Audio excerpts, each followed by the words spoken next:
नहीं, कोई medical college की डिग्री लेकर आओ तब माना जाए, ऐसे पढ़ करके नहीं हो सकता। एक समय, आज से कई सैकड़ों वर्ष पहले, गुरु नानक देव थे, एक प्रामाणिक संत थे। नानकपंथी लोग उनके साथ में कई सैकड़ों लोग एक बार गए थे, उन्हें पुरी गए। पहली बार पुरी, तभी ज़माने में गाड़ी फाड़ी नहीं था, पैदल में चल कर गए थे। जा कर के बैठे थे, मंदिर पर दर्शन करेंगे इसलिए बैठे थे, कई लोग, सैकड़ों संख्या में लोग बैठे थे।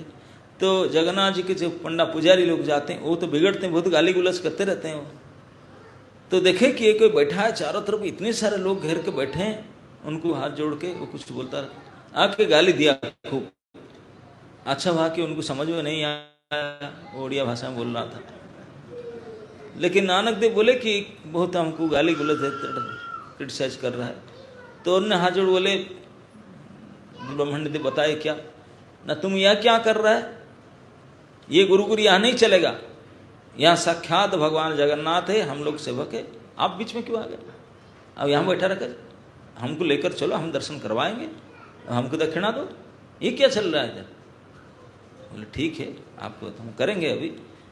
अभी हम पहुँचे, हमारा एक नियम है, प्रतिदिन में कोई कार्य करने से पहले अग्निहोत्र करता हूँ, मतलब हवन करता हूँ।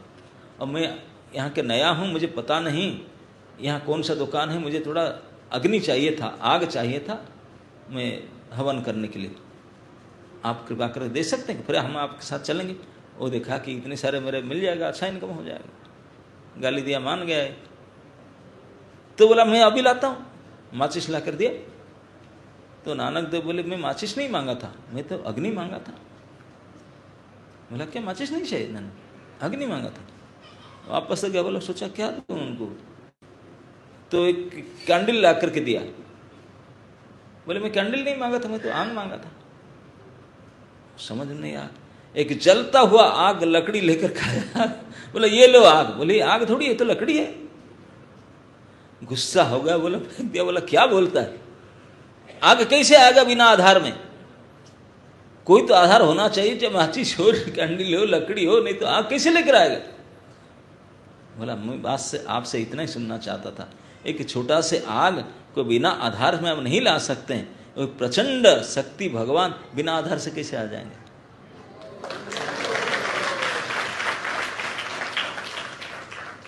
तो भगवान सर्वश्रेष्ठ ज्योति है, उनको बिना आधार से कैसे प्राप्त कर सकते हैं? तो इसलिए कोई ना कोई माध्यम होना चाहिए जिसके द्वारा प्राप्त हो। दूसरी बड़े बड़े आचार्य गुरु के बारे में बताते हैं, जैसे अब चंदन के बारे में जानते हैं। चंदन एक लकड़ी होता है, कोई पेड़ से आता है लकड़ी। तो चंदन के वृक्ष तो आप में से बहुत कम देखे होंगे, देखे नहीं, लेकिन चंदन तो लगाते होंगे, लगाए हैं हम लोग। चंदन में दो विशेषता है, उसमें खुशबू होता है और शीतलता है। Cooling effect and good smell, यही दोनों ही होता ना चंदन में, खुशबू और शीतलता। और गर्मी के समय ये दोनों चाहिए हमको। तो एक व्यक्ति ने जा रहा था, रास्ते में जंगल था और एक पेड़ के नीचे बैठा था। वो पेड़ चंदन के पेड़ था, विशाल चंदन का वृक्ष था उसके नीचे।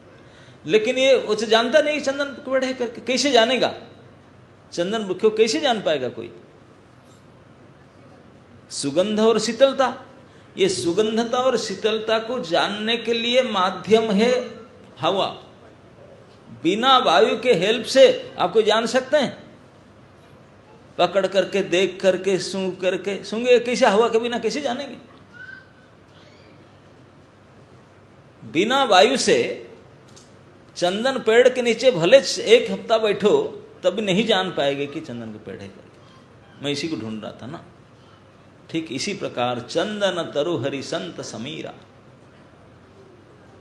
जब चंदन के वृक्ष भगवान होते हैं, सारे सुगंधता शीतलता भरपूर है उनके अंदर, लेकिन वायु के बिना इस सुगंधा शीतलता को हम जान नहीं पाते हैं। हमारे पास ये पहुंचाते हैं ला करके वायु, तो इसे गुरुजन लोग और वायु के रूप में भगवान की ये सब गुण को, भगवत्ता को हमारे पास आके पहुंचाते हैं, हम जान पाते हैं। जैसे कोई बहुत बड़े जलाशय हो अगाध जल भरा हुआ है और हमारा छोटी सी खेती वो सूखा मर रहा है, तो पानी रहेगा हमारा क्या मतलब है। लेकिन कोई अगर धारा बन करके पानी ला कर पहुँचा दे तो हमारा उपकार हो जाए। ठीक इसी प्रकार अगर समुद्र है भगवान तो संत जन गुरुजन लोग धारा बन करके इसको ला कर पहुँचाते हैं।